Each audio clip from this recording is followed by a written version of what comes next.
The Superstition Mountains, located just east of Phoenix in Arizona, are a popular location for those who enjoy hiking through ruggedly beautiful terrain. They are also popular with paranormal researchers as they are home to tales of ghostly apparitions, bizarre aerial vehicles, and beastly creatures that seem to appear out of nowhere.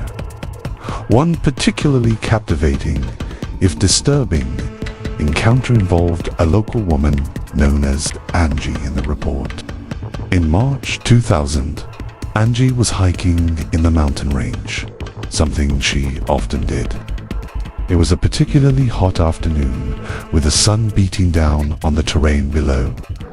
The reflection of the sun on a shiny object near the edge of a canyon caught Angie's attention. When she approached the object, she realized it was a piece of white quartz. She quickly dislodged the quartz from the ground and decided to start her journey back to the car. Several moments later, she stopped near the entrance of a cave to take a drink of water. After doing so, she knelt to put her water bottle back in her bag. As she was getting back to her feet, she noticed a figure standing directly in front of her. At first, she thought it was someone wearing a silly Halloween-type mask. However, after staring at the face for several more seconds, she suddenly gasped in shock. It wasn't a mask, but a human being with the head of a lizard. Angie began to scream before everything went black. The next thing she knew, she was sitting behind the wheel of a moving car, and it appeared to be much later in the day. What's more, she was driving, although she had no recollection of how she had started doing so. This realization immediately brought her to full alertness. Confused and tired, she drove straight home. As soon as she arrived at her apartment, she ran into the shower and remained under the hot water for several hours, constantly scrubbing her body in an effort to clean it, although she didn't understand why or what she was trying to cleanse. The following day, she called in sick to her job at a local pet store and stayed in her apartment alone for several days. She couldn't shake the notion that something profoundly terrible had happened to her in the mountains. Although she couldn't begin to understand what, she found herself staring into space, contemplating the bizarre figure and the experience of waking up behind the wheel of a moving car over and over again. After several days, she finally returned to work, still disturbed by the incident but not as fragile as before. However, when a customer brought a lizard into the store, she felt a sudden surge of horror. It was so intense that she left the store immediately and returned home. In truth, she was as frightened by her reaction to the lizard as she was by the actual creature she had encountered. Angie knew something monstrous had taken place in the mountains that afternoon and realized that if she wanted to put the incident behind her, she had to attempt to recover those seemingly repressed memories. After confiding in a close friend, they recommended someone who could hypnotically redress her and potentially unlock the events of that fateful afternoon. She underwent several regression sessions, and the revelations they led to were both fascinating and chilling. After blacking out in front of the cave, she claimed to have awoken inside a large, cavernous space. She could hear sounds resembling soft barking or chirping all around her, and she attempted to sit up to see what they might be. However, when she tried, she realized she was held fast in a bizarre, jelly-like substance. She did manage to sit up enough to see several of the strange lizard-faced creatures in the rocky chamber with her. Angie elaborated on how their faces were both human and reptilian at the same time, with eyes that had a brilliant and unnerving glow. Before she could take in any more details, she felt something cold touch her head, and moments later, she was unconscious. When she next awoke, she was lying on a table in a different room. This one was over. as her eyes darted around in an attempt to make sense of her new surroundings. She noticed several pipes coming from the roof, with strange sack-like balloons hanging from them. She stared at them, noticing that something alive was moving inside the sacks.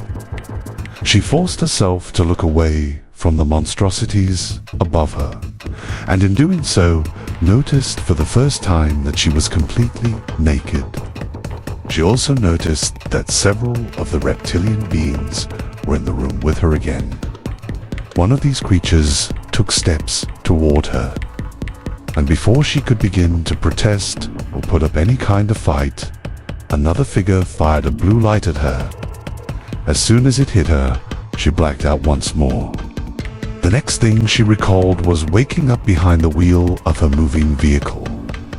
While she had no memory of any procedure, she had the distinct sense that attempts were made to impregnate her with a reptilian entity. There are several details worth highlighting that resonate with other similar reports of reptilian encounters. The overall description of the beings as human-like, except for their faces, particularly the glowing eyes, is something often seen in other reports. Perhaps most intriguing is the fact that the incident took place at the entrance to a cave. Many encounters and sightings of reptilian creatures seem to occur near or in cave systems, and these other accounts come from all over the world. Might reptilian entities reside in the Superstition Mountains of Arizona? And if so, might other similar mountain ranges across the United States, and indeed around the world, also contain similar reptilian bases? Perhaps of most concern, what should we make of the notion of attempts to impregnate their victims? Is this an attempt to colonize the planet with extraterrestrial hybrids, as some researchers insist? Might the unsettling sacks she witnessed on the ceiling, which appeared to have something alive inside them, be connected to such a seemingly unimaginable program? And where might gray aliens entities typically associated with such abduction cases fit into all of this? Do they work alongside these reptilian creatures, or do they operate independently and toward their own agenda? Just asking that question adds another layer to the already nuanced and complex arena in which the abduction phenomenon resides. Might there be some truths to the assertions that have circulated for some time, suggesting discrete battles for control of the Earth and the human population are taking place right now under our collective noses? Might these battles include reptilians, gray aliens, and even elements of our own governments? It's a grim prospect, and some would say preposterous. But was Angie abducted by reptilian creatures, alien or otherwise, who inhabit the Superstition Mountains? And were attempts made to impregnate her as part of some ominous hybridization program? Was she targeted by these entities, or was her apparent abduction one of chance and opportunism? Is it even possible that other encounters have taken place since, perhaps without Angie's knowledge? After all, many alien abductees often find they are abducted on more than one occasion. Lastly, it is interesting to note that many who claim to know Angie and live in the area state that she has not wavered from her version of events. And if her claims are true, even in part, that would be a grave concern for all of us.